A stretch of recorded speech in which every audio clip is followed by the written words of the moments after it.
Hello guys, आप सभी का स्वागत है। इस वीडियो में मैं आपको लेकर आ गया हूँ धमाकेदार टॉपिक्स ऑफ केमिस्ट्री पार्ट 2।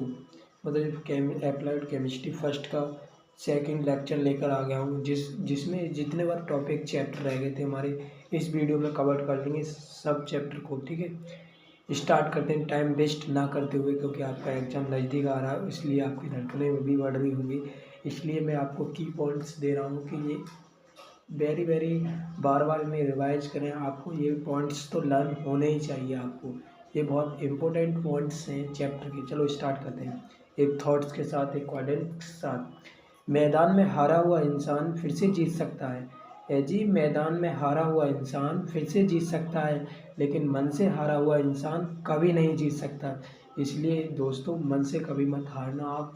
बेशक हार जीत देखो, मेहनत, हार तो एक हिस्सा है ज़िंदगी का। ठीक है, और हार को अपना एक्सेप्ट करके जीतने की इच्छा रखनी चाहिए हमारे लिए। ठीक है, अब हम इसको टाइम वेस्ट ना करते हुए नेक्स्ट स्लाइड पे चलते हैं। हम क्वेश्चंस हमने कल वीडियो में करा दिए थे कुछ क्वेश्चंस। आपने वो वीडियो नहीं देखी तो पहले वो वीडियो देखें। मैंने 4 चैप्टर आपको इतनी ईजिली तरीके से उसमें सब बता दिया है, कंटेंट शॉर्ट में। ठीक है, अब स्टार्ट करते हैं। ठीक है, फर्स्ट में मैंने आपको बता दिया था इसमें। ठीक है, फर्स्ट में बता दिया था, सेकंड में भी बता दिया था। एक बार देखते जाओ, फर्स्ट में भी मैंने ये सब आपको बता दिया। ठीक है, सेकंड ये बता दिया, थर्ड भी बता दिया था मैंने, फोर्थ भी बता दिया था। हमारा फिफ्थ चैप्टर स्टार्ट होगा। What is the lubricant. Lubricant snake क्या है? तो snake is the substance is like the two form the solid, liquid and gaseous. देखो जो सब्सटेंस है, स्नेक एक सब्सटेंस है। इस कई अवस्था में पाया जाता है। ये ठोस में भी पाया है, तरल में भी पाया जाता है और गैस में भी पाया जाता है। अब जैसे कि ये क्या काम करता है, ठीक है, क्या है ये बता दिया मैंने कि ये क्या करता है ये काम। जैसे कि दो मूवेबल मूवेबल सरफेस है, मतलब घूमने वाली दो पुली हैं या और कुछ ले सकते हो। ठीक है, आप वो पुली है उस पर लगाने से उसमें क्या हो जाएगा, एंटी फ्रैक्शन, घर्षण कम करता है, ये घर्षण को कम करता है। ठीक है, अब देखो अच्छे लुब्रिकेंट की विशेषता क्या होनी चाहिए। देखो उसकी विस्कोसिटी कम होनी चाहिए, तरलताशीलता। ठीक है, तरलता, विस्कोसिटी, और उसके टेम्परेचर हाई ना होना चाहिए, लो टेम्परेचर का होना चाहिए। ठीक है, और भी बहुत सारे हैं, आप देख सकते हो इस क्वेश्चंस को भी। ठीक है, मैकेनिज्म में क्या यूज है। ठीक है, स्नेक की गतिविधियाँ के बारे में क्या क्या यूज है। मोटी flame, thin flame, thick flame, ये सब हैं केमिस्ट्री में। ये आपको बहुत वेरी वेरी इंपॉर्टेंट है, ये आप देख कर जाइए। ठीक है, देख कर जाइए। हमारा नेक्स्ट चैप्टर आता है 6 चैप्टर। ठीक है, वाटर के क्वेश्चंस। देखो मैं आपको कुछ वाटर में बताना चाहता हूँ, मैं आपको एक्सप्लेन करूँगा। ठीक है, देखो वाटर दो प्रकार का होता है वाटर। ठीक है, 2 प्रकार का होता है। एक होता है सॉफ्ट वाटर और एक होता है हार्ड वाटर। अब तब सुनते जाइए, क्योंकि इसमें लिखने के लिए जगह नहीं, मैं बता रहा हूँ। ठीक है, एक होता है सॉफ्ट वाटर, एक होता है हार्ड वाटर। फिर टाइप ऑफ हार्ड वाटर, जो कठोर जल के प्रकार भी बताना है। ठीक है, इसमें पानी लिख गया गलती से, वो जल का लेना, ये जल का लेना। ठीक है, जल, कोई बात नहीं, पानी भी एक ही है। देखो अब सुनो, टाइप्स ऑफ हाइड्रोजन और हार्डनेस ऑफ वाटर। देखो दो प्रकार की हार्डनेस होती है, कठोरता कितनी, 2 प्रकार की होती है। एक होती है प्राइमरी, और प्राइमरी या टेम्परेरी बोल सकते हैं, अस्थायी और स्थायी। ठीक है, एक परमानेंट और एक अस्थायी। ठीक है, अब देखो इसमें क्या होती है, प्राइमरी टेम्परेरी बारे में होती है। कैल्शियम बाइकार्बोनेट होता है इसमें, और मैग्नीशियम बाइकार्बोनेट होता है, ये पाया जाता है हमारा प्राइमरी में, जो कि हम बॉयल कर इसे क्या कर सकते हैं, रिमूव कर सकते हैं। गर्म कर पानी को क्या कर सकते हैं, रिमूव कर सकते हैं, अपने वाटर से रिमूव कर सकते हैं। और देखो परमानेंट में सुन लो, परमानेंट में क्या है, परमानेंट में होता है कैल्शियम सल्फेट होती है, CaSO4 है, ये सब मैं बताता हूँ। CaSO4 होता है। ठीक है, परमानेंट मैग्नीशियम सल्फेट होता है, और कैल्शियम क्लोराइड होता है, और मैग्नीशियम क्लोराइड होता है। ठीक है, अब देखो जो टेम्परेरी है, अस्थायी है, उसको तो हम दूर कर सकते हैं। ठीक है, बॉईल कर कर, और जो स्थाई है उसे कैसे दूर कर सकते हैं, उसके कुछ मेथड्स हैं, इसमें देखते हैं। ठीक है, उसमें मेथड्स क्या हैं, देखो उसमें मेथड्स की बात करें तो कई मेथड्स हैं, इसमें जियोलाइट मेथड है। ठीक है, जियोलाइट है, और भी बहुत सारे मेथड्स हैं। ठीक है, और भी बहुत सारे मेथड्स हैं। देखो एक सोडा लाइम प्रोसेस मेथड है। ठीक है, और एक है कॉलग्लो प्रोसेस, और ठीक है जियोलाइट या इसे परमोलेटेट बोलते हैं। ठीक है, परमोलेटेट बोलते हैं। ठीक है, और इसमें क्या है सोडा लाइम प्रोसेस भी है। ठीक है, आप इसको अच्छी तरह से देख कर जाएं। और एक आयन आयन एक्सचेंज मेथड भी है। आयन को क्या, इसमें इलेक्ट्रिसिटी दी जाती है, उसे वाटर को तोड़ा जाता है H2O में। ठीक है, हाइड्रोजन प्लस ऑक्सीजन में तोड़ा जाता है, और इसके आयंस क्या, उसको प्योरीफाई किया जाता है आयन से। ठीक है, अब नेक्स्ट चैप्टर की देखो, नेक्स्ट टॉपिक की तरफ। अब इसमें क्या है,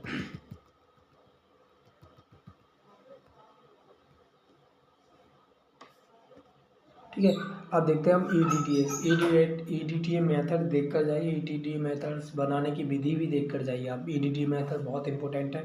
मैं इसकी इसी बस थोड़ा सा मैं हिंट दे सकता हूँ आपको, लेकिन आपको पूरा टॉपिक्स मैं नहीं पढ़ा सकता, क्योंकि इसमें लिखने की जगह नहीं, और टाइम भी बहुत हो जाएगा। क्योंकि आप एग्ज़ाम टाइम पर ये होता है कि हमको कीवर्ड्स मिल जाएँ कहीं से, जो इम्पोर्टेंट टॉपिक हैं वो हमारे लिए प्रोवाइड हो जाए कहीं से, तो हम उन्हें प्रिपेयर कर लें, ये लगता है। क्योंकि बुक्स में और नोट्स में हमारा हमने पढ़ा है, उसमें हमारा पूरा पूरा टॉपिक्स हैं, तो हमें एक एक लाइन तो हम पढ़ेंगे नहीं अब एग्जाम टाइम पर, तो इस कॉन्सेप्ट को रिवाइज करेंगे। जो कॉन्सेप्ट मैंने इसमें दिए हैं, विश्वास कीजिए आप अपनी तैयारी तो वो की, लेकिन जो एग्ज़ाम से पहले से देख कर जाइए। मैं बार बार कहता हूँ, इन क्वेश्चंस के ऊपर मत कीजिए। आपको अगर रहना है तो इन क्वेश्चंस को सारे को अच्छी तरह से प्रिपेयर करना है। ठीक है, मैं कह रहा हूँ आपसे। ठीक है, अब चलते हैं हम नेक्स्ट क्वेश्चन की तरफ। नेक्स्ट क्वेश्चन की ईडीटीए की मेथड होती है इथिन डायमीन टेट्रा एसिटिक एसिड। ठीक है, इथिन डायमीन टेट्रा टेट्रिक एसिड। और जियोलाइट मैंने मेथड बता दिया। एक परमानेंट हार्डनेस, मतलब स्थायी हार्डनेस को दूर करने के लिए इसकी और देख लेना। और ये है एक बीओडी है, इसकी अंदर ये फोटो से लगी है बीओडी। ठीक है, बीओडी क्या होती है, biochemical of oxygen demand bio biochemical oxygen demand. ठीक है, ऑक्सीजन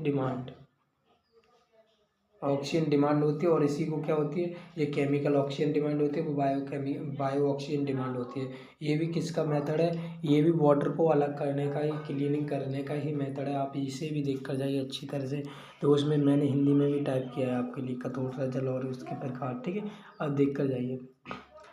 देखो इसमें क्या है, इंग्लिश के वर्ड्स और थोड़े हिंदी के वर्ड्स सेम है, तो आप इंग्लिश को ही देखो ज़्यादा। इंग्लिश को आप फ़ायदा रहेगा, क्योंकि इंग्लिश अच्छी तरह से समझ में आ जाती है आपके लिए। ठीक है, इंग्लिश में वर्ड। ठीक है, नेक्स्ट इक्वेशन को देख कर जाना। मैं आपको नहीं बताऊंगा नेक्स्ट इक्वेशन, क्योंकि इक्वेशन से बहुत बढ़िया आप देख कर जाना अच्छी तरह से। ये आएगी 110%, वेरी वेरी मोस्ट इम्पोर्टेंट। ये definition of the electrode potential, मानक इलेक्ट्रोड विभव, और इलेक्ट्रोड विभव की परिभाषा आपको याद करके ले जानी है। और ठीक है, और मैकेनिज्म और इलेक्ट्रोकेमिस्ट्री का क्या यूज है, ये मैं आपको गतिविधि देख कर जानी है, लेकिन मैं आपको इलेक्ट्रोकेमिस्ट्री का क्या यूज है मैं बता देता हूँ। देखो इलेक्ट्रोकेमिस्ट्री का मीन्स होता है हीट के थ्रू केमिकल्स को तोड़ना, और फिर उसको क्या करना, जनरेट करना, या केमिकल से क्या बनाना, इलेक्ट्रिसिटी बनाना। इसका मीन्स होता है केमिकल से क्या बनाना, एनर्जी बनाना, और एनर्जी से मतलब एसिड से क्या बनाना, फिर इलेक्ट्रिसिटी बनाना, और इलेक्ट्रिसिटी से एसिड बनाना। ये सब इसकी प्रोसेस केमिकल इलेक्ट्रोकेमिकल्स में आती है। आप देख कर जाइए, बैटरी वाला चैप्टर है ये। ठीक है, इसमें सेल्स का भी डायग्राम है, वो भी देख कर जाइए, बहुत वेरी वेरी इंपॉर्टेंट क्वेश्चन है। अब आते हैं हम एट चैप्टर क्या है हमारा, corrosion and factor affecting its संक्षारण, और उनके लिख लेना, इसकी लिखिए कोई ना, इसको हाँ कोई ना, इसको ही संक्षारण और इसको प्रभावित करने वाले कारक बताने आपको, कि जैसे कि वाटर के कांटेक्ट में आता है और एयर के कांटेक्ट में आता है, तो ऑक्सीजन से रिएक्ट करता है, तो Fe2 देखो इसको ये फॉर्मूला होता है FeO2O3। ये किसका संचालन का है? 10H2O 10H2 10H2। एक बार और देख के जाना, ठीक है, 10H2 ही होगा, ठीक है, ठीक है। और देखो इसमें क्या ड्राई कोरोजन और रस्टिंग के बारे में बता देता हूँ। जैसे कि कोई लोहा है, ठीक है, जैसे कि आयरन है, कोई आयरन को Fe से डिनोट करते हैं। ये ऑक्सीजन और प्लस एयर की कांटेक्ट में आएगा है तो क्या बनाएगा? ऑक्साइड बनाएगा, ठीक है, रस्टिंग बनाएगा, ठीक है, रस्टिंग। और अगर एक क्वेश्चन मेरा आपसे है कि जब लोहा पर रस्टिंग ले जाती है तो उसका वजन घट जाता है या बढ़ जाता है? आपको कमेंट बॉक्स में इस क्वेश्चन का आंसर देना है, ठीक है। नेक्स्ट क्वेश्चन की तरफ चलते हैं। Very very most important question, इसमें से 5 नंबर का है, UPSC नेमिंग आती है, ठीक है। और ये पॉलीमर मेकिंग, पॉलीमर यूजेज, ठीक है, पॉलीथीन, पॉलीविराइट और बेकिलाइट, ठीक है, बेकिलाइट और टेफ्लॉन, इनके बारे में आप अच्छी तरह से पढ़ जाना, क्योंकि अब मैं आपको पॉलीमर के बारे में तो बता देता हूँ कुछ, ठीक है। देखो पॉलीमर्स की देखो, मैं पॉलीमर्स को बताने वाला था, ठीक है। Compound of the high molar mass in which repeating units which is the repeating mass and again again again, ठीक है। इसमें क्या बता दिया मैंने, आपको समझ में नहीं आया, मैं बता रहा हूँ, ठीक है। मैंने ये कहा है कि जब कोई कंपाउंड है, ठीक है, उसे हाई मोलर मास देकर उसकी जो यूनिट होती है उसको बार बार रिपीट कर कर बार बार रिपीट करके उसे बहुत बड़ी लंबी चेन बनाते हैं। उसी से क्या बनते हैं? हमारे पॉलीमर्स बनाए जाते हैं, छोटे छोटे। जैसे कि हमारी सेल्स होती है हमारे शरीर में छोटी छोटी, उनसे हमारी क्या बनी होती है? बॉडी टिश्यू बने होते हैं। ऐसे ही क्या बने होते हैं? पॉलीमर्स बने हुए हैं। अब देखो पॉलीमर्स कई प्रकार के होते हैं, होमोपॉलीमर, कोपॉलीमर। होमोपॉलीमर के बारे में मैं बताऊँ आपको। जो होमो एक सिंगल टाइप्स के क्या बनते हैं? सिंगल टाइप्स के मोनोमर से मिलते हैं। जो सिंगल टाइप्स के वो क्या होते हैं? एक ही प्रकार के पॉलीमर्स से मिलते हैं, ठीक है, यूनिट से मिलते हैं एक ही सेम टाइप्स की। और कोपॉलीमर डिफरेंट टाइप्स की यूनिट से मिलते हैं, ठीक है। आपको ये समझ में आ गया? अब देखो इनके टाइप्स देख लो पॉलीमर के। मैं आपको देखो, अब वीडियो चलने दो, सुनते रहो थोड़ा। क्लासिफिकेशन ऑफ द पॉलीमर का वर्गीकरण, ठीक है। देखो ये किसके बेस पर होते हैं? Based on the only source. Natural के बेस पर होते हैं, स्ट्रक्चर के बेस पर होते हैं, श्रृंखला के बेस पर होते हैं, ठीक है। और एक मॉलिक्यूलर फोर्स के बेस पर होते हैं, ठीक है। और एक होते हैं पॉलीमराइज। ये आप अच्छी तरह से देख कर जाइए। ये पहले नेचुरल वाले में बता रहा हूँ मैं, एनर्जी ऑरिजिन के सोर्स पर, उसमें होते हैं 3 हमारे। एक होता है नेचुरल पॉलीमर, एक सेमी पॉलीमर और एक होता है सिंथेटिक। नेचुरल का मतलब होता है प्रकृति से मिला हुआ, ठीक है, गॉड गिफ्टेड। और जो हमारा सेमी सिंथेटिक पॉलीमर होता है वो होता है हमारा जिसके अर्धचालक। आधे हमने नेचर्स की हेल्प ली और आधे हमने केमिकल्स की हेल्प से उसे बनाया। और ये सिंथेटिस होता है, सिंथेटिस मैन मेड फायर, मतलब ह्यूमंस के द्वारा बनाया गया, ठीक है, उसे बोलते हैं हम सिंथेटिक। आर्टिफिशियल भी बोल सकते हैं, ठीक है। कुछ नेचर की हेल्प लेकर कुछ केमिकल्स का यूज कर हम लोग उसे फॉर्म करते हैं, वो होता है सिंथेटिक। और भी बहुत सारे हैं, जैसे कि बेस ऑन द स्ट्रक्चर के बेस पर linear polymer, branch polymer, cross linkage polymers. और जो on the based of molecule के बेस पर elasto polymers, fibres, thermosetting, thermoplastic और मोनोमर्स। देखो थर्मोसेटिंग और थर्मोप्लास्टिक के बारे में मैं आपको बता दें, ये भी बहुत इंपॉर्टेंट क्वेश्चन है आपके एग्जाम के लिए, ठीक है। तो इसमें क्या पूछा जाता है? थर्मोसेटिंग प्लास्टिक और थर्मोप्लास्टिक में क्या डिफरेंस है, ये पूछा जाता है, क्या अंतर है। तो वो थर्मो क्या होती है? Thermoplastic is the artificial plastic is the, जो ये थर्मोप्लास्टिक होती है, मैं हिंदी बता, जो थर्मोप्लास्टिक होती है वो क्या होती है? रिवर्सिबल होती है, चेंज हो जाती है। जैसे कि एक बार हमने टूट कर दोबारा से उसे गर्म किया, उसका सबस्टेंस बनाया, दोबारा से है सबस्टेंस उसका दोबारा से बनाया तो फॉर्म किया, ठीक है, तो वो क्या हो जाती है हमारी दोबारा से और दूसरे शेप में कन्वर्ट हो जाती है, ठीक है। ये होती है हमारी पॉलीमर। और भी देख जाना, बहुत सरल है ये, ठीक है। और जो थर्मोसेटिंग प्लास्टिक की बात करूँ, थर्मोसेटिंग प्लास्टिक ये होती है कि एक बार हम बना दें उसको तो वो दोबारा दूसरी शेप में नहीं आ सकती, उसी शेप में रहेगी, ठीक है। जैसे कि एग्जांपल दूँ मैं इसके, थर्मोसेटिंग प्लास्टिक हमारा बेकिलाइट हो गया, टेफ्लॉन वगैरह हो गया, ठीक है। देखो जो हमारे बोर्ड का जैसे कि हैवी जगह, जैसे कि इलेक्ट्रिसिटी में इसका यूज होता है, जैसे प्लास्टिक कवर है ये सब, इसमें क्या होता है? थर्मोसेटिंग प्लास्टिक का ही यूज होता है। और जो हमारे जैसे कि थर्मोबास्टिक बास्केट वगैरह हैं, जैसे कि बोतल वगैरह है बिस्लेरी की, वो होती है थर्मोसेटिंग प्लास्टिक, ठीक है। अब देखो based on the manmade of polymerization, देखो इससे इंपॉर्टेंट क्वेश्चन पूछा जाएगा। एडिशन एडिशन एडिशन पॉलीमर और कंडेंसन पॉलीमर से एक इम्पोर्टेंट क्वेश्चन आएगा, ठीक है।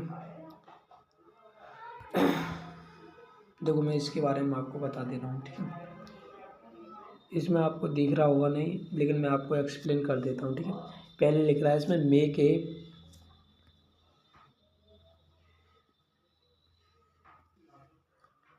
देखो इसमें क्या दिए, मैंने रूल्स दिए हैं आपको कि rules of naming IUPAC, naming कैसे कर सकते हो आप, लेकिन इसमें दिखाई नहीं दे रहा आपको। लिए थोड़ा क्या हो गया, ये थोड़ा जूम ज़्यादा हो गया है कुछ, और उसकी साइज़ के अकॉर्डिंग इस पर मैंने पेस्ट किया है, उस वजह से मेरी ही गलती है, इस वजह से मुझे माफ़ कीजिए। मैं एक्सप्लेन कर देता हूँ। इस ये PDF ये पेज में इसके वीडियो के डिस्क्रिप्शन में इसकी लिंक दे दूँगा, आप डाउनलोड कर लेना इस पेज को। ये वेरी वेरी इंपॉर्टेंट है नेमिंग के लिए। देखो जो IUPAC नेमिंग है वो 5 नंबर की आएगी 5। पिछली बार हमारी 7 नंबर की IUPAC पूछी गई थी, सके 7 नंबर की IUPAC नेमिंग पूछी गई थी। इस बार आने के ज़्यादा चांस, 5 नंबर की तो हर बार आती है, इस बार भी आएगी, ठीक है। करके जाएँ IUPAC नेमिंग, तो उनके फार्मूला बनाने को आ सकते हैं, उनकी नेमिंग करने को आती है, स्ट्रक्चर डिराइव करने को आ सकता है, ये आता है, ठीक है। ज़्यादातर फार्मूला दे रखा होगा उन्हें क्या उसकी नेमिंग करनी होती है, ठीक है। उसमें कंडेंस फार्मूला दे रखा होता है, कंडेंस वाले फार्मूले पढ़ के जाना जाता है, ठीक है। अब देखो इसके बारे में मैं बता रहा था, इसके बारे में सुन लो आप। इसका रोल क्या होता है, पहले तो इसका फार्मूला देखो इसका फार्मूला होता है प्रीफिक्स प्लस रूट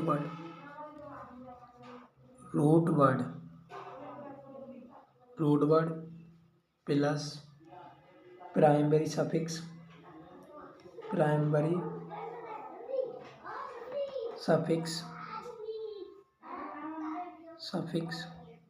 और प्लस सेकेंडरी सफिक्स, इधर होता है सेकेंडरी।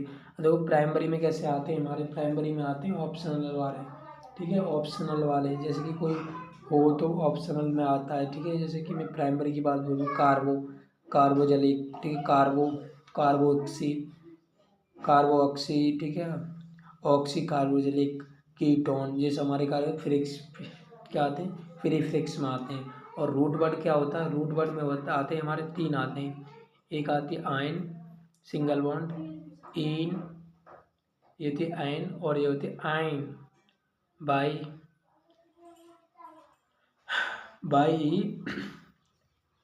एल, ठीक है। अब देखो इसके बारे में समझ लो, इसमें लिख रहा था पेज में, वो मैं एक बार एक्सप्लेन कर देता हूँ आपके लिए, ठीक है। देखो इसमें सुनते जाओ, मैं पढ़ते जा रहा हूँ, ठीक है, आपको समझा देता हूँ। Make a long chain of A carbon, देखो कार्बन की जब आपको लॉन्ग चेन देखे तो क्या करना है आपको, ठीक है। Make a chain, determination of first carbon, देखो आपको उसमें क्या मानना होता है कि पहले फर्स्ट कार्बन मानना होता है कि कौन सा, जैसे कोई स्ट्रक्चर दे रखा है, ठीक है। जैसे कि कोई स्ट्रक्चर दे रखा है, मैं आपको नेक्स्ट पेज पे एक्सप्लेन कर देता हूँ, ठीक है। देखो एक स्ट्रक्चर दे रखा है, जैसे C3 जैसे दे रखा है, इसे मैंने कंडेंस करके लिख दिया है, ठीक है। आप ऐसे भी लिख सकते हैं, क्योंकि इसके कार्बन की वैलेंसी होती है 4, तो इसमें कितने 3 इलेक्ट्रॉन की और एक बॉन्ड जी बन गया, ठीक है। तो ये फुलफिल हो गया, 4 इलेक्ट्रॉन, वो 4 हाइड्रोजन में लगाऊँ तो एक इधर लग जाएगा, एक इधर लग जाएगा, एक इधर कनेक्ट हो जाएगा इससे, ठीक है। इसको 4 होने चाहिए, ठीक है। तो अब आपको सोचने में पड़ जाऊँगा कौन सा कार्बन मानना चाहिए, H3 है, ठीक है। तो इसमें तो सेम ही है, ठीक है। आपको बड़ी बड़ी चेन मिलेगी तो आपको मानना पड़ेगा, ठीक है। इधर में मैं तो इधर से भी मान सकता हूँ, लेकिन इधर से भी मान सकता हूँ। ये याद रखना है कि आपको, अब मैं बता रहा हूँ, ठीक है। ये याद रखना है कि फंक्शनल ग्रुप पास में पड़े, उधर से ही क्या मांगना है, कार्बन मांगना है, ठीक है, कार्बन मानना है।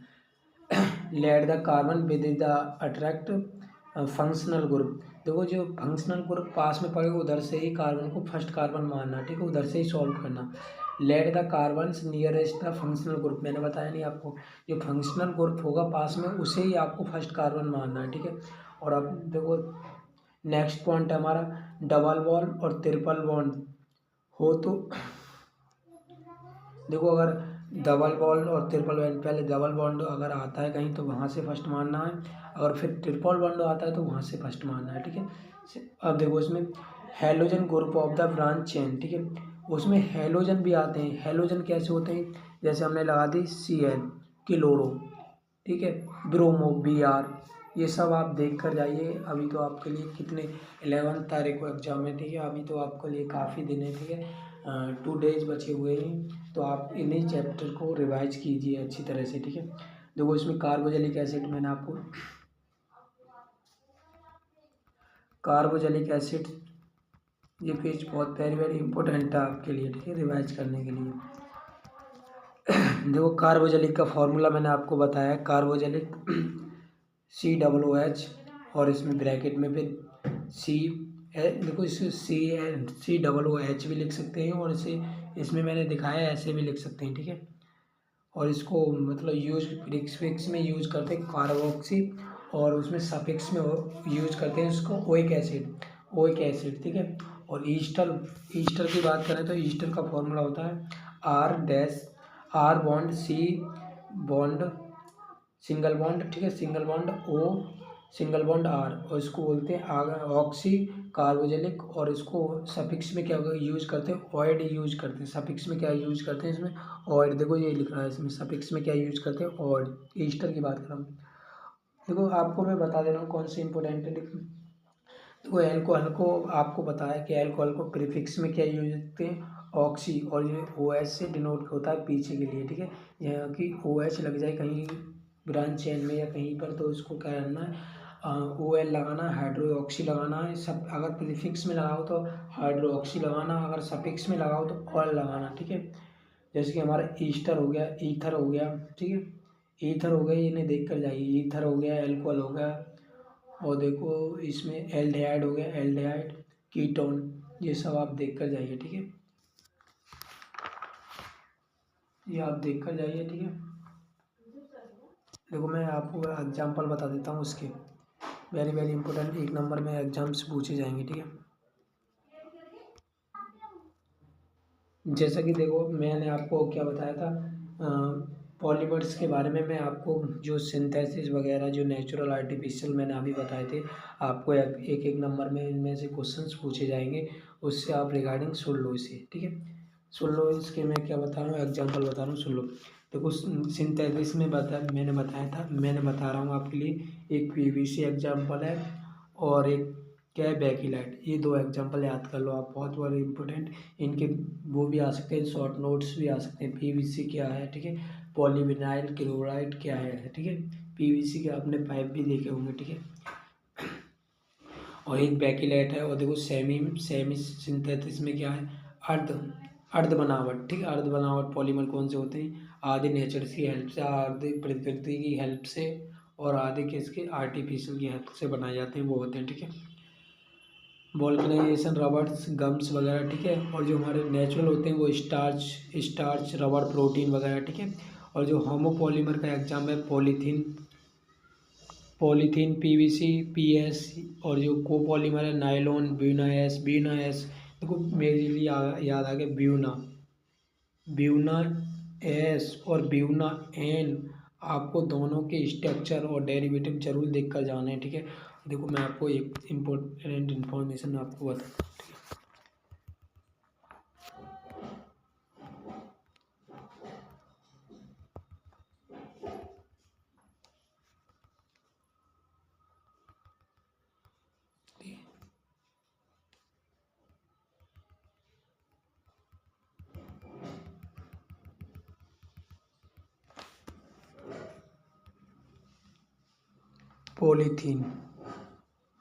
पॉलीथीन का आप जरूर, मोस्ट इम्पोर्टेंट टर्म बता रहा हूँ मैं आपके लिए, ठीक है, मोस्ट। और एक और बता रहा हूँ आपके लिए, PVC पॉलीविनाइल क्लोराइड, ये भी देखना PVC, ठीक है। और एक और बता रहा हूँ आपके लिए, एक होता है पॉलीस्टीरीन स्टीरेन, ठीक है, आप ये भी देख कर जाना, ठीक है। और एक और बता रहा हूँ आपके लिए, टेफ्लॉन, और इनका बेकिलाइट, इनका अदर नेम भी है, ठीक है, केमिकल नेम इनका अलग है, ठीक है। केमिकल नेम क्या है इनका, मैं आपको बताऊं केमिकल नेम क्या है। जो टेफ्लॉन का नेम है वो है टेट्राफ्लोरो इथेनाइल, ठीक है, इथेनाइन, ठीक है। आपको देखो ये वीडियो आपको थोड़ी भी हेल्पफुल तो लगी होगी, ठीक है। देखो मैं ये नहीं कह रहा कि आप मेरी वीडियो देख कर जाओ, मैंने आपको पहली भी बार बताया है कि मैं आपको इम्पोर्टेंट मोस्ट इम्पोर्टेंट टॉपिक्स बता रहा हूँ। ये मैं इतना एक्सप्लेन नहीं कर पाता क्योंकि एग्ज़ाम के टाइम पर कोई एक्सप्लेन नहीं कर पाता इतना। मेरा भी एग्ज़ाम है, उस वजह से मैं इतना एक्सप्लेन नहीं कर पाता, लेकिन इतने बेहतरीन से आपको कंटेंट दे रहा हूँ तो आपको कुछ कुछ तो हक बनता है कि लाइक करें, वीडियो को शेयर करें, ठीक है, और चैनल को सब्सक्राइब करें। Thanks for watching my video, ठीक है। आपने एक थंबनेल पर आपने एक थॉट्स पढ़ा होगा, उसे याद रखकर कुछ करना, ठीक है। देखो नीचे आपने थॉट्स क्या पढ़ा, दोस्त से लाड बनाने में बहुत मेहनत लगती है, इसलिए कृपया वीडियो को लाइक और चैनल को सब्सक्राइब कर लें, ठीक है, ठीक है। Thanks for watching my video. आराम से जाइए और इन टॉपिक्स को रिवाइज कीजिए। फर्स्ट वीडियो में देखो 2x पर वीडियो चलाओ, कैसे भी चलाओ, इन क्वेश्चंस को देखो, फिर अपनी वो नोटबुक में नोट करो या स्क्रीनशॉट लो, उसको खुद पढ़ो और 2 बार रिवाइज करो उसको, ठीक है। इनमें से ही मोस्ट इंपॉर्टेंट क्वेश्चंस आपके एग्जाम में पूछे जाएंगे। Thanks for watching my video. धन्यवाद। जय हिंद, जय भारत।